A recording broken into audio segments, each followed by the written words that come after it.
Friend, welcome to my channel. আশা করি তোমরা সবাই ভালো আছো। আমিও খুব ভালো আছি। তোমরা আমাকে একটু সাপোর্ট করো যাতে আমি আমার চ্যানেলটিকে এগিয়ে নিয়ে যেতে পারি। বন্ধুরা, আজ আমি তোমাদের সাথে শেয়ার করব চন্দ্রমল্লিকা বাগানে কীভাবে পরিচর্যা করা হয় গাছে।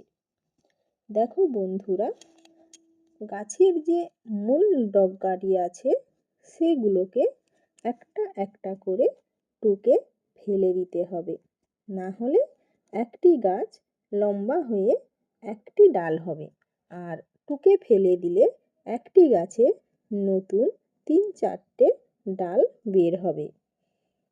এরপর দেখো, আমাদের বাগানে অনেক ঘাস হয়ে গেছে, তাই ঘাস তোলার কাজ চলছে। আর একটা কথা, এখানে কিন্তু বেশিরভাগ মহিলারাই কাজ করে। ঘাস তোলার পর গাছের লাইনগুলিকে ভালো করে কোদাল দিয়ে কুপিয়ে নেওয়া হচ্ছে, যাতে মাটিটি আলগা হয়।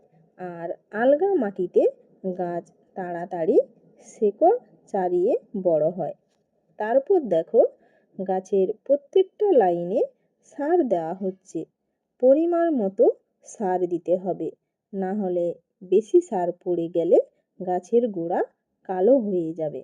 আর সবশেষে দেখো, ঝাড়ি দিয়ে ছোট গাছগুলোতে জল দেওয়া হচ্ছে। তো বন্ধুরা দেখো, এভাবেই চন্দ্রমল্লিকা বাগানে কাজ হয়ে থাকে।